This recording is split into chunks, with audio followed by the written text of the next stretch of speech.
I am Daniel Lakis, and welcome to Book 101 Review.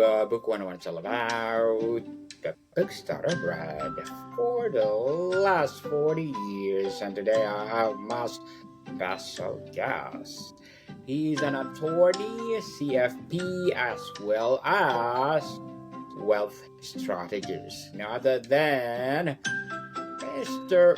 Matthew Meredith. Hello, Daniel. Thanks for having me. Welcome, Mr. Matthew. And can you please introduce more about yourself that I must?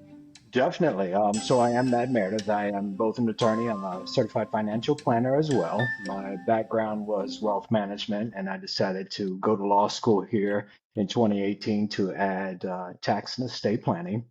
And so today, I'm the founder of Meridian Legal Advisors here in Texas. We help families and business owners protect what they built. A lot of people, they run around to a financial planner, they run around to a lawyer, a tax person. Well, the goal of Meridian is to bring it all under one roof and have it as a true one-stop shop. The advantages of this is giving you, no juggling advice. There's no price competition, no time. It's all trusted advisors under one roof, making it easier for you. And so that's the goal for you, Daniel. Yes, and looking for that goal. And thank you so much for sharing your knowledge and wisdom with the world. And today, let's talk about the hidden losses, how to protect your wealth before it's too late, of course. And tell us, you Yep. suggest lawsuits are hidden risks. Why do so many successful individuals and business owners have false sense of security, believing I'm not suing type or I will never happen to me? Fantastic question. I think it's our culture here in the United States. It's somehow along the way it became okay to sue for just about everything. I was recently in Mexico. That's where my wife is from, so we were visiting family, and I watched somebody get hit by a car, and he just got up and walked away. That was it of it. And I sat down like, this is phenomenal. This is the greatest thing I've ever seen. And that's not what happens here. And of course, I started comparing it to what happens here. What happens here is I'm going to sue you and I'm going to take everything from you. And Yes. it's nothing personal. And I didn't understand it as I do now until I became an attorney and I started doing litigation. I started realizing that when people mess up, their assets are up for grab. There's vital consequences that happen, and the goal becomes, how do you protect from this? How do we not have this as a problem? And so that's really kind of what it is. A lot of people say, oh, I'll never get sued. It's a lot like health insurance. I look at is, you may never get sued, but what happens if you do get sued? And I'm not talking about the guy who accidentally blows up a building one day because he crossed a red wire with the green wire. Oops. I'm talking about the guy who just hit somebody in their car on the way home. Or I've seen it also happen where a guy at a bar, defends his wife from a drunk guy, punches the guy, and then he gets sued. It's much like insurance, and we hope we never need it, but we are in the United States, and this happens quite common. We think of a lawsuit in terms of a judgment, but you talk about it's being hidden. Can you walk us through the cascade of their costs beyond the settlement that can devastate wealth? Sure. And so, a lot of asset protection, a lot of the things we do, it's to, I wouldn't call it hide assets because you can't really hide assets from the court. But you can hide assets from other people who would be interested in suing you.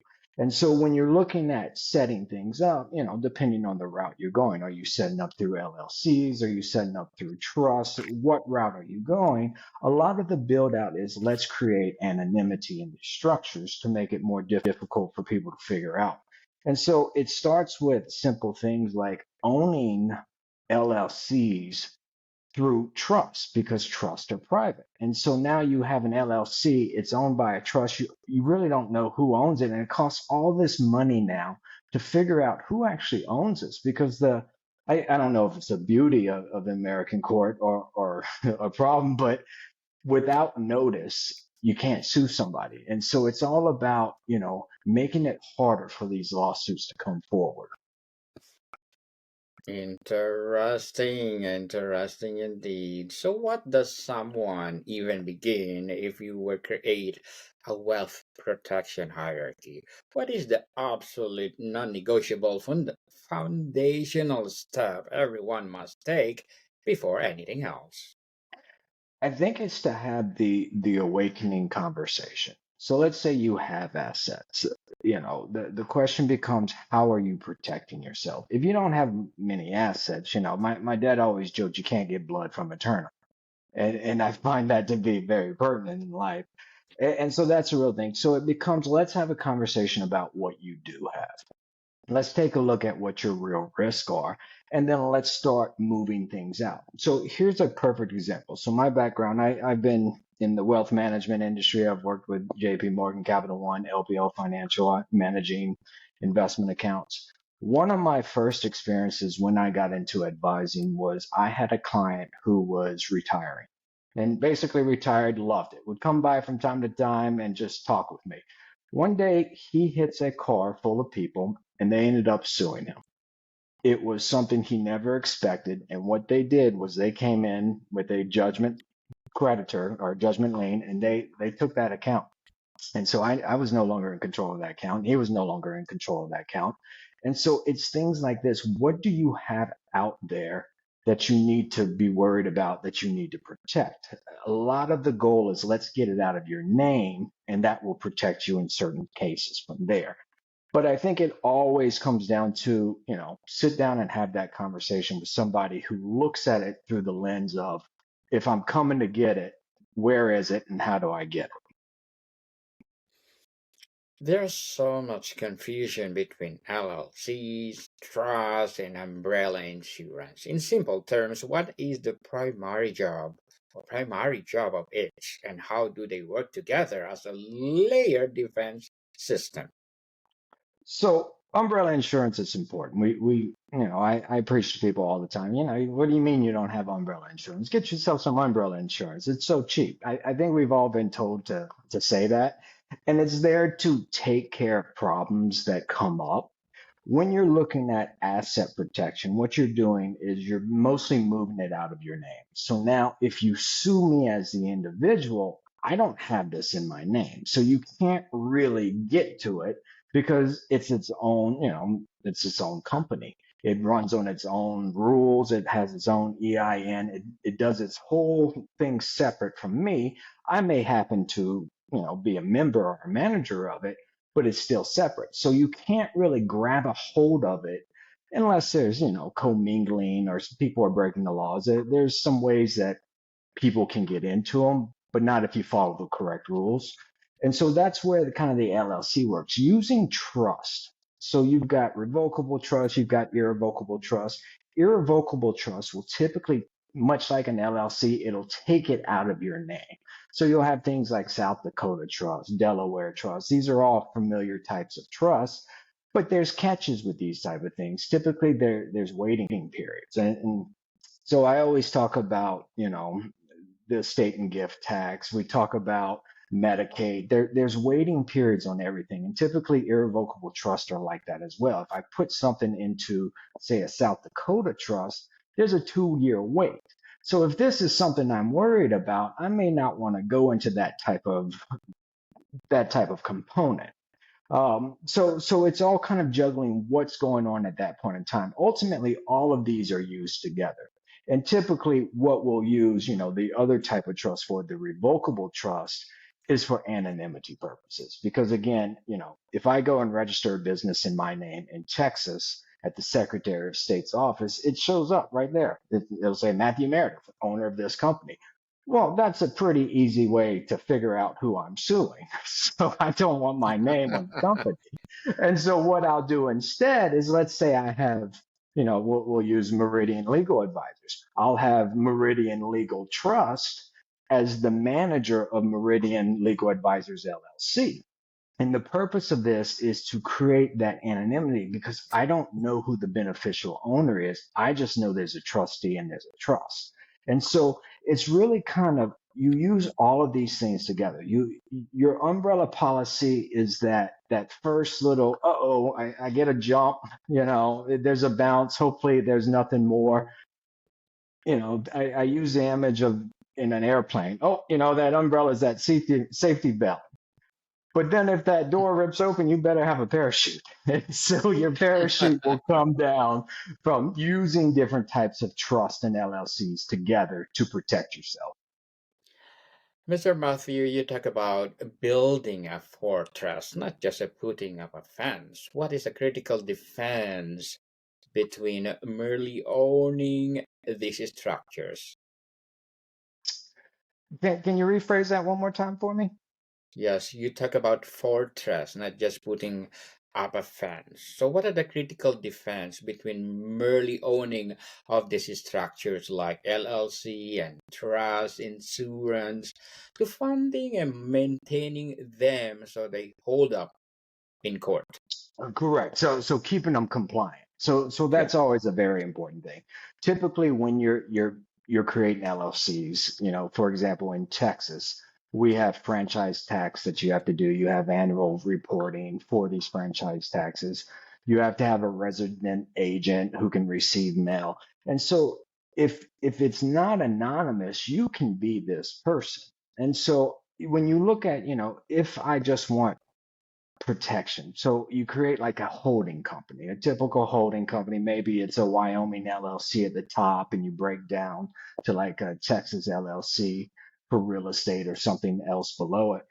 You're having to do an annual reporting. You can't move money between the companies very easily because then you'd be commingling.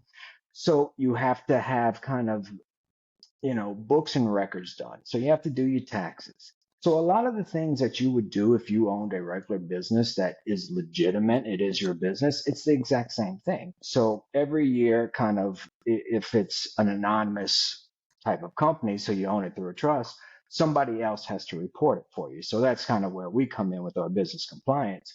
We'll do the reporting, we'll do the resident agent services, and it's all to keep you off the books. And then if there is a problem, what happens is, somebody sues you, they reach out to the resident agent. That's typically going to be me or one of the companies we're using. And that's where, we go from that point as far as if there's a lawsuit or something. But as far as maintaining, it's not very difficult. I joke that I have a tax company, a brokerage company, I have 2 law firms, I have all these companies, and it takes me maybe 3 hours at most once a year to do all my filings. It's very easy in most states to stay compliant.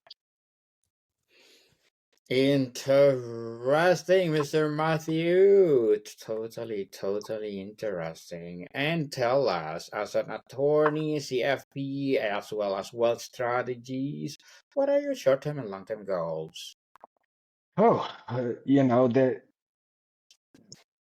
The goals I find change rapidly because I like to achieve a goal. I've always been a goal setter.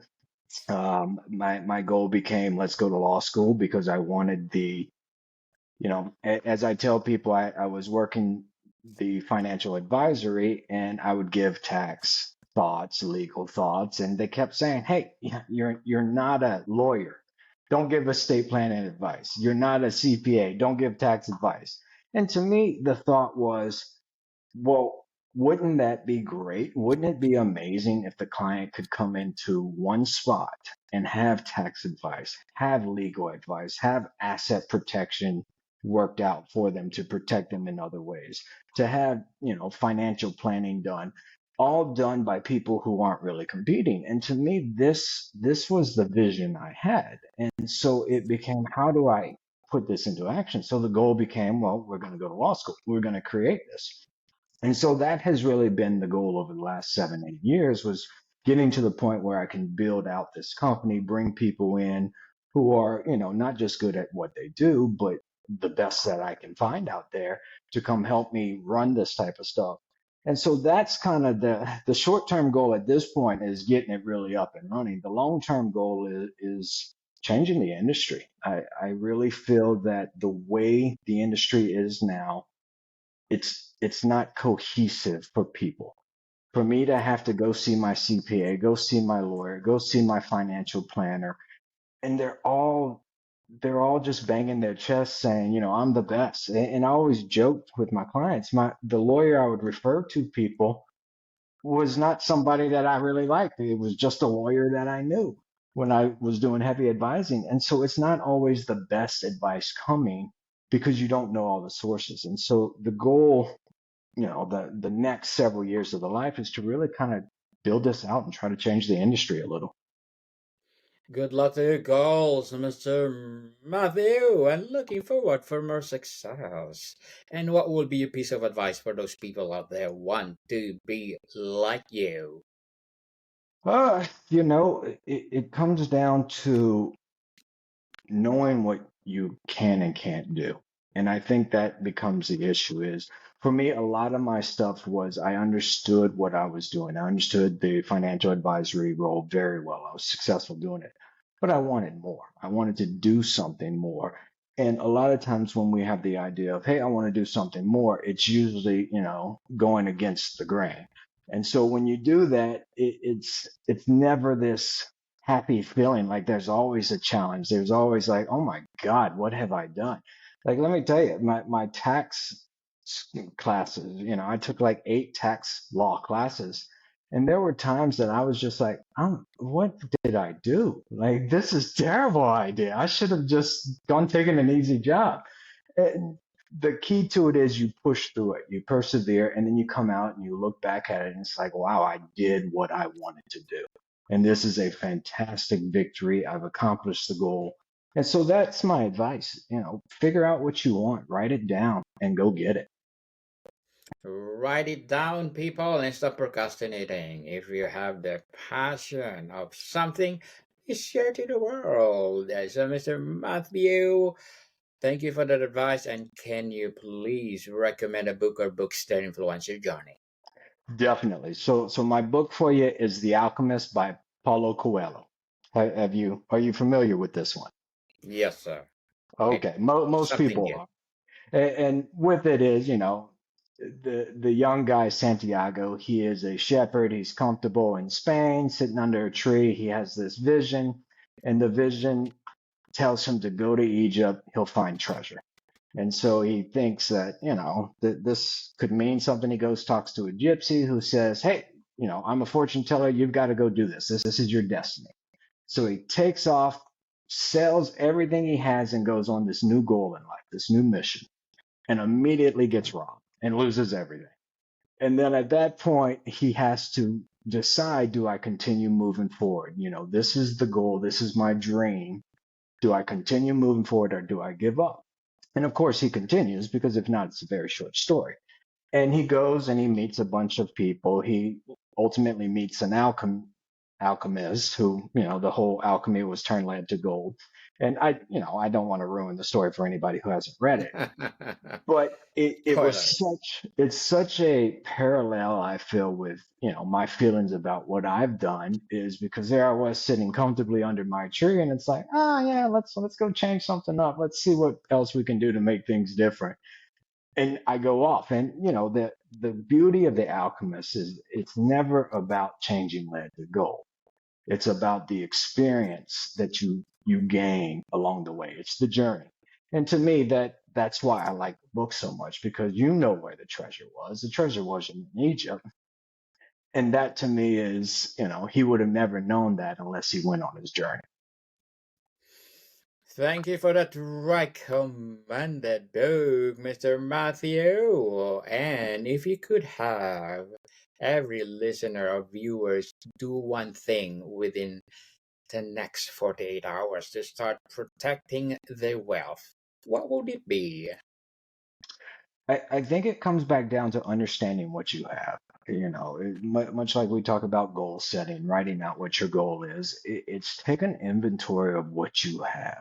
Take an inventory of what you don't want to lose.